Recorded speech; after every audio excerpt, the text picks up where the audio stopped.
ایمان کا 12واں شعبہ ہے الرجاء من اللہ تعالی، اللہ تبارک و تعالی سے امید قائم کرنا۔ ایمان کا 12واں شعبہ ہے اللہ تعالیٰ سے امید قائم کرنا، یعنی مسلمان کے دل میں ہمیشہ جہاں اللہ کا ڈر موجود ہو وہیں اس کے دل میں اللہ کی طرف سے امید بھی پیدا ہو کہ اللہ گناہوں کا معاف کرنے والا ہے، بخشنے والا ہے، کبھی انسان اللہ کی رحمت سے مایوس نہ ہو، جتنے گناہ ہو جائیں لوٹ کر آئے۔ اللہ تعالیٰ کو ایسا انسان پسند ہے جو رب العالمین کے در پہ لوٹ کر آتا ہے۔ قرآن کریم میں ایمان والوں کی صفات میں اللہ تعالیٰ نے بیان فرمایا یرجون رحمتہ ویخافون عذابہ، جو اللہ کی رحمت کی امید رکھتے ہیں اور اللہ کے عذاب سے ڈرتے ہیں۔ مسلمان میں دونوں باتیں ہوتی ہیں، امید بھی رکھتا ہے، خوف بھی اس کے دل میں ہوتا ہے۔ قرآن کریم میں اللہ تعالیٰ ارشاد فرماتے ہیں وَيَدْعُونَنَا رَغَبًا وَرَهَبًا وَكَانُوا لَنَا خَاشِعِينَ، ایمان والے وہ ہوتے ہیں جو ہمیں امیدوں میں بھی پکارتے ہیں، خوف میں بھی پکارتے ہیں، اور وہ ہم ہی سے ڈرتے ہیں، کسی اور سے نہیں ڈرتے۔ اللہ رب العزت ارشاد فرماتے ہیں وَادْعُوهُ خَوْفًا وَطَمَعًا إِنَّ رَحْمَةَ اللَّهِ قَرِيبٌ مِّنَ الْمُحْسِنِينَ، اللہ کو پکارو خوف میں بھی اور امید کی حالت میں بھی، اور یہ بات یاد رکھو کہ اللہ کی رحمت نیکوکاروں کے بہت زیادہ قریب ہے۔ اس لیے انسان کے دل میں امید بھی ہمیشہ پیدا ہونی چاہیے، جتنے گناہ ہو جائیں وہ کبھی بھی رب العالمین کی رحمت سے مایوس نہ ہو۔ انسان کے گناہ جتنے بھی بڑھ جائیں اللہ رب العزت کی رحمت کی وسعت ان تمام سے بڑھ کر ہے۔ اس لیے قرآن کریم میں اللہ رب العزت ایمان والوں کو خطاب کر کے ارشاد فرماتے ہیں قُلْ يَا عِبَادِيَ الَّذِينَ أَسْرَفُوا عَلَىٰ أَنفُسِهِمْ، او میرے پیارے بندو جنہوں نے اپنے نفسوں پر گناہ کر کر کے ظلم کیا۔ دیکھیں اللہ نافرمانوں کو خطاب کرتا تو یوں کہتا نا او ظالموں، او مشرکوں، او زنا کرنے والوں، او شراب پینے والوں، او چوری کرنے والوں، او ڈکیتی کرنے والوں، یتیموں کے مال پہ قابض ہونے والوں، دوسروں کی جائیدادوں کو غصب کرنے والوں۔ لیکن اللہ نے کتنی محبت سے کہا قُلْ يَا عِبَادِيَ الَّذِينَ، او میرے پیارے بندو أَسْرَفُوا عَلَىٰ أَنفُسِهِمْ، جنہوں نے گناہ کر کر کے اپنے اوپر ظلم کیا، لا تقنطوا من رحمت اللہ، میری رحمت سے کبھی مایوس نہیں ہونا، میری رحمت سے کبھی مایوس نہیں ہونا۔ ان اللہ یغفر الذنوب جميعا، یقیناً اللہ تمام گناہوں کا معاف کرنے والا ہے، انہ هو الغفور الرحیم، وہ بخشنے والا ہے، رحم کرنے والا ہے۔ تو اللہ تعالیٰ نے فرمایا میں تمام گناہوں کو معاف کرتا ہوں، اس لیے انسان سے جو خطا ہو جائے فوراً اللہ کی طرف پلٹ کر آئے۔ نبی اکرم صلی اللہ علیہ وسلم نے ارشاد فرمایا لو يعلم المؤمن ما عند اللہ من العقوبۃ، اگر مومن انسان کو پتہ چل جائے اللہ کے ہاں اس کی کیا سزا ہے، ما طمع بجنتہ احد، کوئی انسان جنت کی امید نہ رکھے۔ ولو يعلم الکافر ما عند اللہ من الرحمۃ، کافر کو پتہ چل جائے اللہ کی رحمت کتنی ہے، ما قنط من جنتہ احد، تو کوئی اللہ کی جنت سے نا امید نہ ہو۔ یعنی آپ صلی اللہ علیہ وسلم یہ فرما رہے اگر انسان کو پتہ چل جائے اللہ کے ہاں سزا کتنی سخت ہے تو وہ جنت کی امید نہیں رکھے گا، صرف یہ کہے گا جہنم سے بچ جاؤں، جنت میں بلے نہ جاؤں، جہنم سے بچ جاؤں۔ اور اللہ رب العزت کی وسعت رحمت کتنی ہے، فرمایا اگر کافر کو پتہ چل جائے اللہ کی رحمت کتنی ہے تو کوئی جنت سے نا امید نہ ہو، یعنی ہر انسان توبہ کرے جنت میں جانے والا بن جائے۔ تو معلوم ہوا ایمان کی ایک صفت یہ ہے انسان کے دل میں اللہ کا خوف اور ڈر ہو۔ حضرت عمر رضی اللہ تعالیٰ عنہ فرماتے ہیں، حلیۃ الاولیاء میں امام ابو نعیم اصفہانی نے نقل کیا، فرمانے لگے کہ اگر اللہ کی طرف سے یہ خطاب ہو جائے تمام لوگ جنت میں داخل ہوں گے، ایک انسان جہنم میں جائے گا تو مجھے ڈر ہوگا کہیں جہنم میں جانے والا عمر نہ ہو۔ تمام انسان جنت میں جائیں گے، ایک انسان جہنم میں جائے گا تو مجھے ڈر ہوگا کہیں جہنم میں جانے والا عمر نہ ہو۔ اور اگر یہ اعلان ہو جائے کہ تمام کے تمام لوگ جتنے بھی ہیں وہ سب کے سب لوگ جہنم میں جائیں گے، ایک انسان جنت میں جائے گا، مجھے امید ہوگی کہ وہ جنت میں جانے والا عمر ہوگا۔ اس چیز کا نام ایمان ہے۔ تو ایمان الایمان بین الخوف والرجاء، خوف اور امید کے درمیان میں ایمان ہونا چاہیے، اللہ کا ڈر بھی موجود ہو لیکن اللہ کی رحمت سے نا امید بھی نہ ہو۔ نبی اکرم صلی اللہ علیہ وسلم ایک شخص کی عیادت کے لیے گئے، وہ مرض الموت میں تھا، آخری وقت تھا اس کا۔ آپ صلی اللہ علیہ وسلم نے فرمایا کیف تجدک، تم اپنے آپ کو کیسا پاتے ہو، اس وقت تمہاری حالت کیسی ہے؟ اس شخص نے کہا اجدنی اخاف و ارجو، میں اللہ سے امید بھی رکھتا ہوں اور اللہ کے عذاب سے ڈرتا بھی ہوں۔ آپ صلی اللہ علیہ وسلم نے ارشاد فرمایا لا یجتمعان فی قلب مؤمن الا اعطاہ اللہ الذی یرجو منہ، نہیں ہے کوئی مومن بندہ مگر اس کے دل میں اگر یہ بات جمع ہو جائے تو اللہ اسے وہی عطا کرتا ہے جس کی امید رکھتا ہے، وَأَمَّنَهُ مِنَ الَّذِي يَخَافُ، اور اللہ اس کو امن دے دیتا ہے اس سے جس سے وہ ڈرتا ہے۔ یعنی اس کے دل میں دونوں باتیں تھیں، اس شخص نے کہا میں امید بھی رکھتا ہوں ڈرتا بھی ہوں۔ آپ نے فرمایا جس کے دل میں یہ دونوں باتیں ایسے وقت میں جمع ہو جائیں تو اللہ رب العزت کی ذات سے امید ہے، اللہ اسے وہ دے گا جس کی امید رکھتا ہے اور اس سے محفوظ رکھے گا جس سے وہ اپنے آپ کو بچانا چاہتا ہے۔ تو ایمان کا ایک شعبہ یہ ہے انسان کے دل میں ہمیشہ اللہ رب العزت کی سے امید دل میں ہو۔ حدیث میں آتا ہے رسول اللہ صلی اللہ علیہ وسلم نے فرمایا، اللہ رب العزت ارشاد فرماتے ہیں، حدیث قدسی ہے، انا عند ظن عبدی بی، میں بندے کے ساتھ اس کے گمان کے مطابق معاملہ کرتا ہوں، میں بندے کے ساتھ اس کے گمان کے مطابق معاملہ کرتا ہوں۔ اگر بندہ یہ امید رکھتا ہے کہ اللہ میرے اوپر رحم کرے گا تو اللہ رحم کرتا ہے، اگر بندہ معاذ اللہ یہ کہے کہ اللہ رب العزت نے مجھے تکلیفوں، پریشانیوں، اذیتوں میں ڈالا، ناشکری کے کلمات کہے تو اللہ پھر اس کے ساتھ وہی معاملہ کرتا ہے۔ اس لیے انسان اپنے دل میں دیکھیں، اگر اللہ کی ذات پر ایمان پختہ ہے، امیدیں اللہ کے ساتھ وابستہ ہیں، تعلق اور توکل مضبوط ہے تو اسے اللہ کا شکر ادا کرنا چاہیے۔ حضرت جابر بن عبداللہ رضی اللہ تعالیٰ عنہ فرماتے ہیں کہ رسول اللہ صلی اللہ علیہ وسلم نے اپنی موت سے 3 دن پہلے ارشاد فرمایا لا یموتن احدکم الا وهو یحسن الظن باللہ عز وجل، تم میں سے کسی کو موت نہ آئے مگر اس حال میں کہ وہ اللہ سے ہمیشہ اچھا گمان رکھے۔ صحیح مسلم کی روایت ہے، یعنی تمہیں موت جب بھی آئے تو تمہیں اللہ سے اچھا گمان ہونا چاہیے، اچھی امید ہو، نا امیدی نہیں ہونی چاہیے۔ تو انسان ہمیشہ اللہ سے یہ امید رکھے جتنے بھی گناہ بڑھ جائیں اللہ کی رحمت سے مایوس نہ ہو۔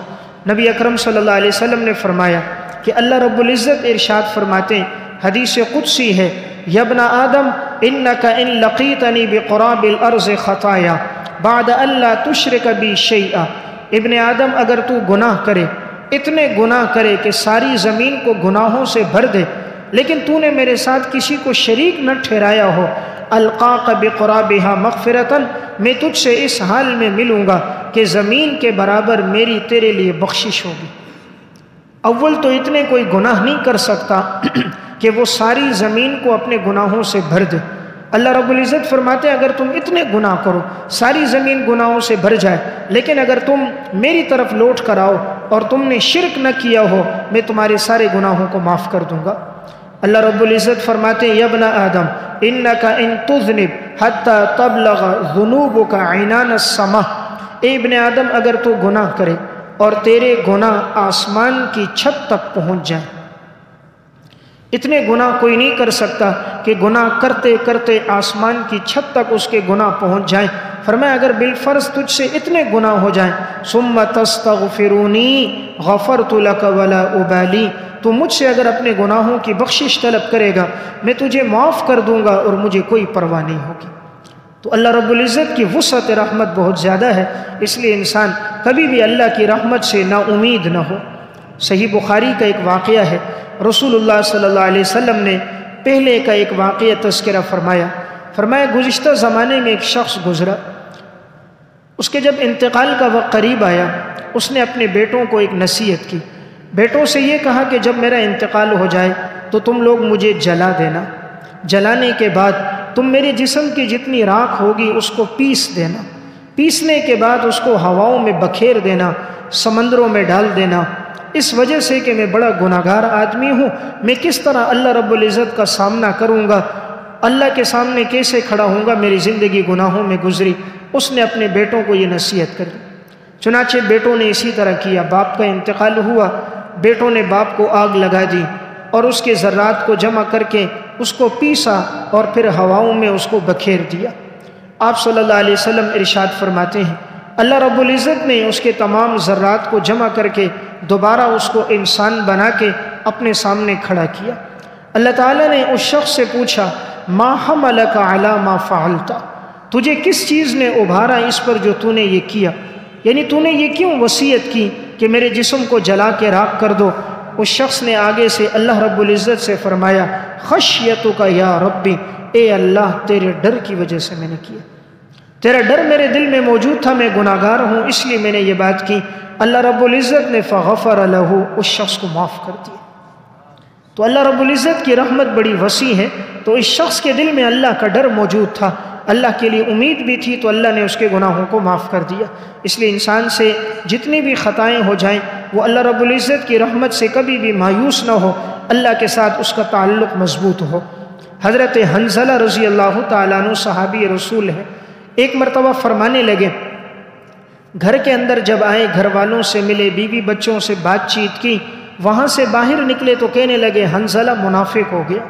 حنظلہ منافق ہو گیا۔ حضرت ابو بکر صدیق رضی اللہ تعالیٰ عنہ کے پاس آئے، انہوں نے پوچھا حنظلہ کیا ہو گیا؟ کہا جب ہم حضور کی مجلس میں ہوتے ہیں تو ہمارے دل اللہ کے ساتھ جڑے ہوتے ہیں، جنت جہنم کا تذکرہ سنتے ہیں تو ہمارے رونگٹے کھڑے ہو جاتے ہیں، خوف خدا دل میں ہوتا ہے، لیکن جب گھر میں آتے ہیں، بازاروں میں آتے ہیں تو ہمارا تعلق وہ نہیں رہتا، ہماری وہ کیفیت نہیں رہتی جو کیفیت پہلے تھی۔ حضرت ابو بکر صدیق رضی اللہ تعالیٰ عنہ نے فرمایا یہ حال تو میرا بھی ہے، ایسا تو مجھے بھی ہوتا ہے، حضور کی مجلس میں ایک کیفیت اور جب باہر گھر آتے ہیں تو کیفیت بدل جاتی ہے، جب انسان بیوی بچوں کے ساتھ مشغول ہو جاتا ہے۔ کہا چل کر حضور سے پوچھتے ہیں۔ آپ صلی اللہ علیہ وسلم کے پاس آئے، رسول اللہ صلی اللہ علیہ وسلم نے ایک جملہ ارشاد فرمایا یا حنظلہ ساعتن و ساعتن، اے حنظلہ یہ تو گھڑی گھڑی کی بات ہے، حنظلہ یہ تو گھڑی گھڑی کی بات ہے، لو کنتم تکونون کما تکونون عندی، اگر تمہاری ایسی حالت ہی ہوتی جیسی تمہاری حالت ہوتی ہے میرے پاس،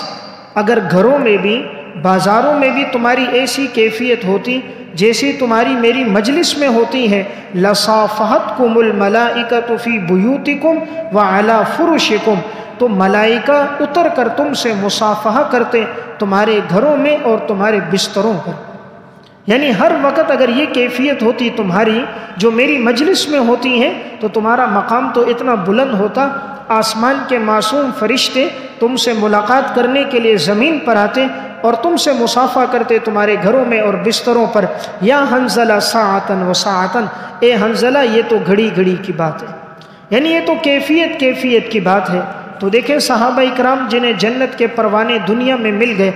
جن کے لیے قرآن میں رضی اللہ عنہم ورضوا عنہ کا تذکرہ ہوا، لیکن وہ لوگ بھی یہ بات کہتے ہوئے دنیا سے جا رہے تھے کہیں ایسا نہ ہو اللہ کے ہاں ہماری پکڑ نہ ہو جائے کہ ہماری کیفیت تبدیل کیوں ہو رہی ہے۔ اس لیے ضروری ہے ہم میں سے ہر ایک آدمی ہمیشہ اس کے دل میں اللہ رب العزت کا ڈر بھی ہو، اللہ سے امید بھی ہو۔ میں دو مختصر واقعات سنا کے بات ختم کرتا ہوں۔ امام بیہقی رحمۃ اللہ علیہ نے یہاں دو واقعات ذکر کیے۔ پہلا واقعہ لکھا، ایک شخص تھے اسماعیل ابن عقبہ۔ اسماعیل ابن عقبہ رحمہ اللہ یہ شروع میں بینا تھے، ان کے آنکھوں کی بینائی موجود تھی، تھوڑے عرصے کے بعد یہ نابینا ہو گئے، آنکھوں کی بینائی چلی گئی۔ پھر ایک شخص کی ان سے دوبارہ ملاقات ہوئی، اس نے کیا دیکھا کہ ان کی آنکھوں کی بینائی دوبارہ لوٹ آئی۔ اس نے کہا میں نے آپ کو پہلے دیکھا تھا آپ بینا تھے، پھر ملاقات ہوئی آپ نابینا تھے، آج پھر ملاقات ہوئی تو آپ بینا ہو، آخر یہ آنکھوں کی بینائی کیسے لوٹ کر آ گئی؟ انہوں نے واقعہ سنایا، کہا رأیت فی المنام فقیل لی قل، کہا میں نے خواب دیکھا، خواب میں مجھے ایک شخص نے یہ کہا کہ یہ کلمات پڑھو، یا قریب یا مجیب یا سمیع الدعا یا لطیف لما یشاء، اے وہ ذات جو میرے قریب ہے، اے وہ ذات جو پکار کو قبول کرنے والی، اے وہ ذات جو دعاؤں کو سننے والی، اے وہ ذات جو چاہے وہ اس کو پورا کر دینے والی۔ فقلتها، تو میں نے یہی کلمات دہرانا شروع کر دیے، فرد اللہ علی بصری، اللہ نے میری بینائی کو لوٹا دیا۔ تو انسان اللہ کی رحمت سے کبھی نا امید نہ ہو،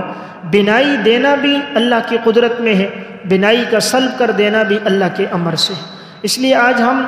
ڈاکٹروں طبیبوں کے پاس تو بہت چکر لگاتے ہیں، گھنٹوں وقت گزار دیتے ہیں، خالق کائنات کے دربار میں اتنا وقت نہیں لگاتے۔ اگر اس کا 10واں حصہ بھی ہم مسجد میں لگائیں، اللہ سے تعلق مضبوط کریں، تو اللہ ہماری حاجات کو پورا کر دے۔ امام بیہقی رحمہ اللہ نے یہاں ایک واقعہ لکھا، اسماعیل بن امیہ رحمہ اللہ کا، خلیفہ ابو جعفر منصور کا دور تھا، انہوں نے اس کو جیل میں ڈال دیا، ناحق ان کو قید کر دیا۔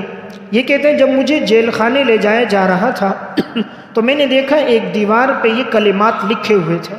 انہوں نے وہ کلمات وہاں سے پڑھ لیے اور یاد کر لیے۔ وہ کلمات یہ تھے، یا ولی نعمتی، اے نعمتیں عطا کرنے والی ذات، یا صاحبی فی وحدتی، اے وہ ذات جو تنہائی میں بھی میرے ساتھ ہے، جب کوئی نہ ہو تب بھی وہ میرے ساتھ ہے، وعدتی فی قربتی، اور اے وہ ذات جو میرے لیے میری زندگی کا سب سے بڑا اثاثہ ہے۔ کہتے میں نے یہ کلمات پڑھنا شروع کر دیے، فلم یزل یدعو بہا، میں یہ کلمات مسلسل پڑھتا رہا۔ تھوڑا وقت گزرا تھا، بادشاہ کی طرف سے حکم آیا کہ ان کو چھوڑ دو۔ جیل کا دروازہ میرے لیے کھول دیا گیا، مجھے چھوڑ دیا گیا۔ میں دوبارہ اسی دیوار کے پاس سے گزرا تو میں نے دیکھا وہاں پہ کچھ بھی نہیں لکھا ہوا تھا، یعنی صرف اللہ کی مدد اتری اور وہاں دیوار پر یہ کلمات انہوں نے پڑھے، ان کو زبانی یاد ہو گئے اور انہوں نے یہ دوبارہ کلمات کہے۔ اللہ نے راستہ کیسا بنایا، جس بادشاہ نے جیل میں ڈالا تھا تھوڑا وقت گزرا، دل کو پلٹنا تو اللہ کے اختیار میں نا، جو تھوڑی دیر پہلے اللہ نے اس کے دل میں نفرت ڈالی، تھوڑا وقت گزرا اللہ نے دل کو پلٹا اور اس کی محبت ڈال دی، اس نے حکم دیا دروازہ کھولو اور اس شخص کو رہا کر دیا گیا۔ تو معلوم ہوا انسان کبھی بھی اللہ کی رحمت سے نا امید نہ ہو۔ تو ایمان کا 12واں شعبہ ہے اللہ سے ہمیشہ امید کو قائم رکھنا۔ تو یہ دونوں شعبے بڑے اہم تھے، اللہ کے عذاب سے ڈرنا اور اللہ سے امید رکھنا۔